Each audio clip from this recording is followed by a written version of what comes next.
नमस्कार, जबलपुर लाइव के इस बुलेटिन में आपका स्वागत है। मैं हूं आपके साथ आकाश। अब देखते हैं खबरें विस्तार से।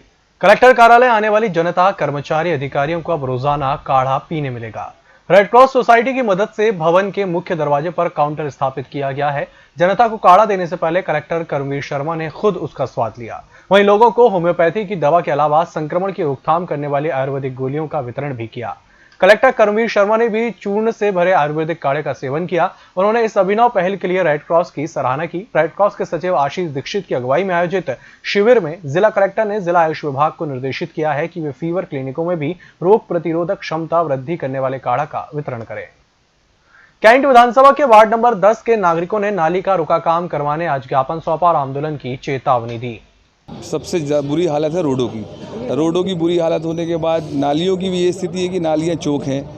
रोडों में कहीं भी खंभों में ज़्यादा से ज़्यादा तक खंभों की लाइटें बंद है। इतनी संक्रमण फैला हुआ है रांची क्षेत्र में, उसके बाद 4 महीनों से दवाओं का कोई छिड़काव भी नहीं है। अभी स्थिति नगर निगम की ये हो चुकी है कि प्रदेश में सरकार इनकी होने के बावजूद भी आज पूरे रांची क्षेत्र में इन्हीं के पार्षद पूरे बैठे हुए, इनके पार्षद होने के बावजूद भी कोई पार्षद इस व्यवस्था को देखने को तैयार नहीं है। जोन क्रमांक 10 के अंतर्गत 5 वार्ड 6 वार्ड आते हैं। उन 6 वार्ड में टैक्स वसूली जोरों से चल रही है।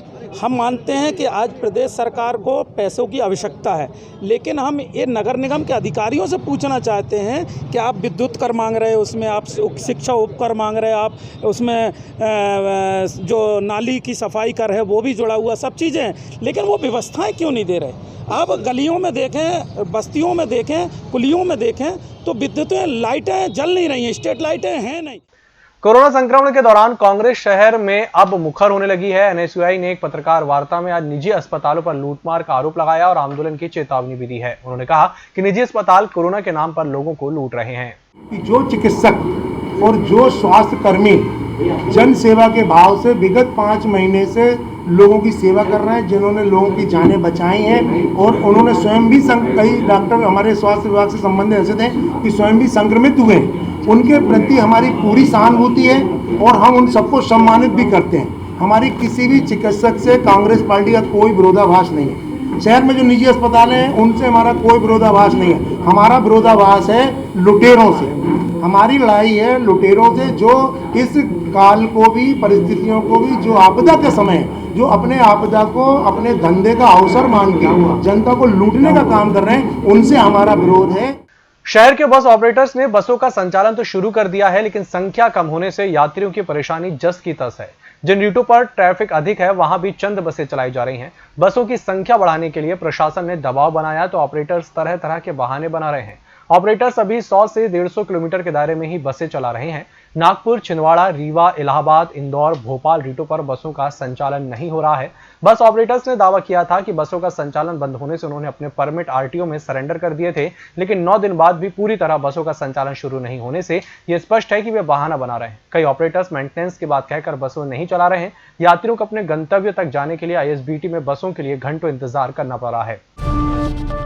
माध्यमिक शिक्षा मंडल और लोक शिक्षण संचालनालय के बीच शैक्षणिक कार्य को लेकर घमासान मचा है। माध्यमिक शिक्षा मंडल के अध्यक्ष राधेश्याम जुलानिया ने बीते दिनों स्कूल शिक्षा मंत्री की अनुशंसा पर आदेश जारी करके सभी कलेक्टर और जिला शिक्षा अधिकारियों को निर्देश दिए थे कि अब माध्यमिक शिक्षा मंडल ऐप के माध्यम से 9वीं से 12वीं तक के विद्यार्थियों की पढ़ाई कराएगा। यह आदेश जारी होने के चंद दिन बाद ही स्कूल शिक्षा विभाग के उप सचिव प्रमोद सिंह ने मंडल अध्यक्ष के आदेश को निरस्त कर दिया। अब जिला शिक्षा अधिकारियों से कहा कि ऐसे कोई आदेश मानने की जरूरत नहीं है। मंडल अध्यक्ष के आदेश निरस्त होने के बाद माध्यमिक शिक्षा मंडल और लोक शिक्षण संचालनालय के कार्यालयों में खामोशी छाई हुई है। इस संबंध में दोनों विभाग के अधिकारी कुछ भी कहने से कतरा रहे हैं।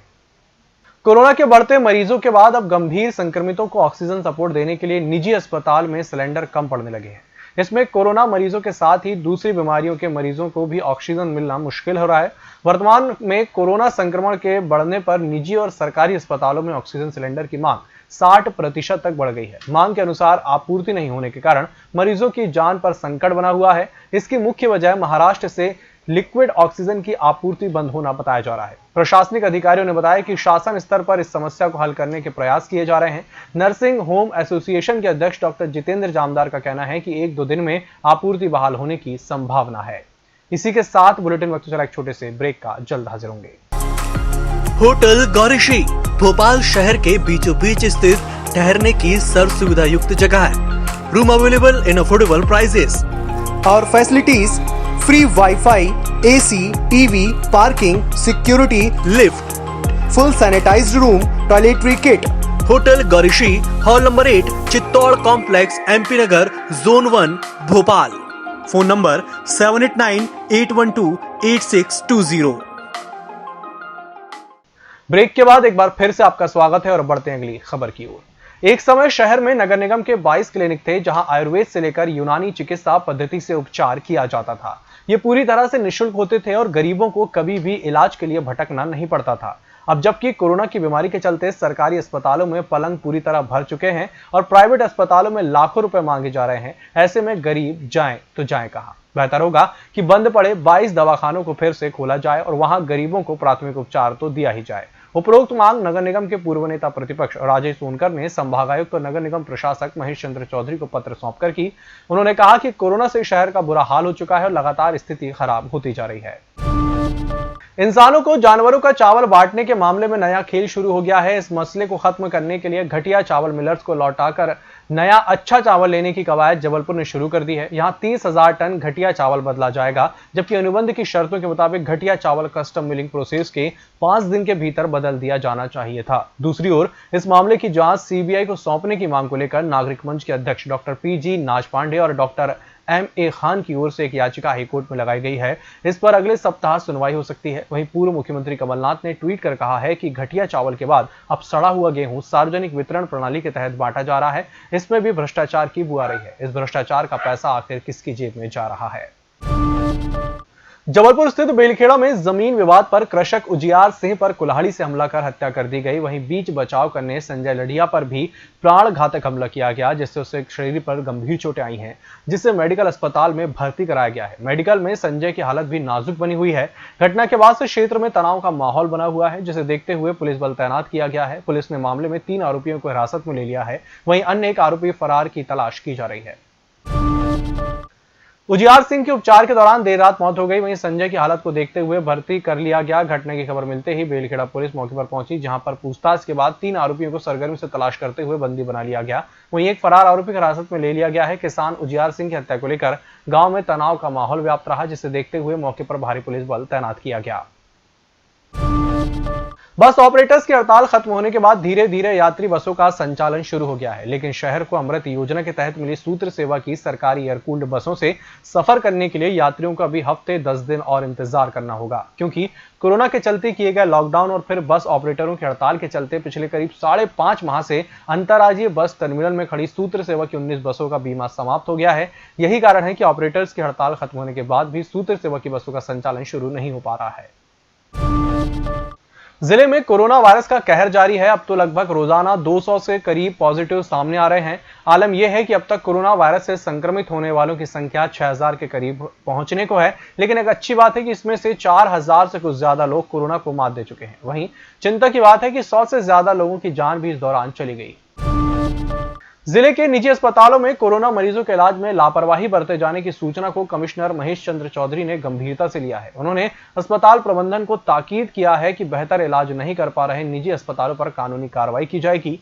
उन्होंने कहा है कि यह महामारी का समय है, ऐसे में सभी को उससे लड़ने और खत्म करने की जरूरत है। सभी को मिलजुल कर काम करने की जरूरत है। कोरोना पीड़ित मरीजों को किस तरह से बेहतर इलाज मुहैया कराया जाए, इस पर चिंतन करने की जरूरत है। मध्य भारत की प्राचीनतम रामलीला समितियों में से एक श्री गोविंदगंज रामलीला समिति का मंचन इस वर्ष कोरोना महामारी के चलते स्थगित कर दिया गया है। समिति द्वारा 155वें वर्ष में मंचन की जगह केवल रामचरितमानस पाठ का आयोजन रामलीला भवन में किया जाएगा।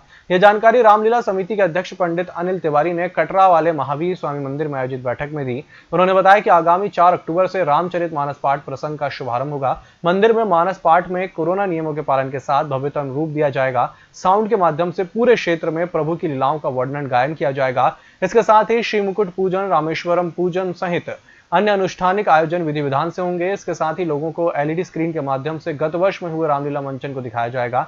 उन्होंने बताया कि रामलीला समिति द्वारा 26 अक्टूबर को भरत मिलाप, 27 को राज्याभिषेक प्रसंग पर प्रवचन होंगे, 28 को हवन शांति और 29 अक्टूबर को भंडारा होगा। इस बुलेटिन में फिलहाल इतना ही। इसी के साथ मुझे दीजिए इजाजत। नमस्कार।